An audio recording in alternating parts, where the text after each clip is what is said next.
జగదీశ్వర్ రెడ్డి గారు శాసనసభ స్పీకర్ అయినటువంటి ఒక శాసనసభకి ఇవన్నీ తెచ్చే వ్యక్తి ఒక శాసనసభ స్పీకర్గా ఉంటారు.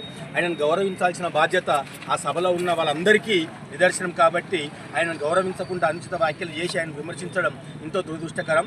ఎందుకంటే అయ్యా సోదరులారా గుర్తుపెట్టుకోవాలి, ఇంతమంది జనం రాష్ట్రంలో పాటు అందరు మిమ్మల్ని ఎమ్మెల్యేగా గెలిపించి ఒక సభకు పంపిస్తే సభ యొక్క సాంప్రదాయాల్ని కాపాడాల్సింది పోయి మీరే ఒకరి మీద ఒకరు పడుతూ వ్యక్తిగత దూషణకు దిగి ఇలా ప్రజలకు మీరు ఏం సంకేతం ఇస్తున్నారో అది తెలుసుకోవాల్సిన బాధ్యత మీ అందరికీ ఉంది. ఎందుకంటే రాష్ట్రంలో జరుగుతున్న ప్రతి పరిణామాన్ని ఇటు మండలంలో కానీ గ్రామాల్లో కానీ అందరూ గమనిస్తూ మీ నడకనే అందరు నడుస్తే గ్రామాలన్నీ అష్టదిగ్బంధమై రావణ కాష్టంగా మారే పరిస్థితులు ఉంటాయి. కాబట్టి మీరు ప్రజలకు ఇచ్చే సంకేతం ఏదైనా ఉంటే అది సరైన సమాధానంతో ఈ రకంగా మెదలాలని ఒక మంచి మర్యాదతోటి ఉండాల్సిన బాధ్యత ప్రతి ఒక్క ఎమ్మెల్యే మీద, ఏ పార్టీ అయినా ప్రతి ఒక్క ఎమ్మెల్యే మీద ఉంటుంది. కాబట్టి వీళ్ళ శాసనసభ స్పీకర్ని అంటే ఒక గౌరవమైన పదవిలో ఉన్న ఒక వ్యక్తిని వీళ్ళ దళితుడనే ఉద్దేశంతో ఆయనను మీరు కించపరచడం ఇది దురదృష్టకరం.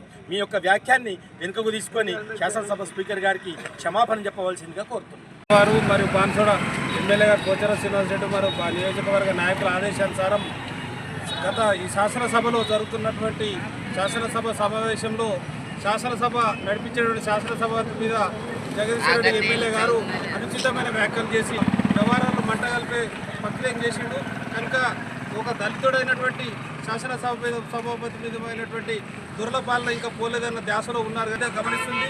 కాంగ్రెస్ ప్రభుత్వం చేసే అభివృద్ధి కార్యక్రమాలు ఓర్వలేక టీఆర్ఎస్ ప్రభుత్వము నిందలు చేస్తుంది. కనుక ఈ కాంగ్రెస్ ప్రభుత్వము ఈ జగదీశ్వర్ రెడ్డి గారిని కానీ మరి వారి నాయకుల కేటీఆర్ గారిని సస్పెండ్ చేసి తగిన శిక్ష చేయాలని రుద్రు మండల పార్టీ తరఫున ప్రజల తరఫున మేము కోరుతున్నాం.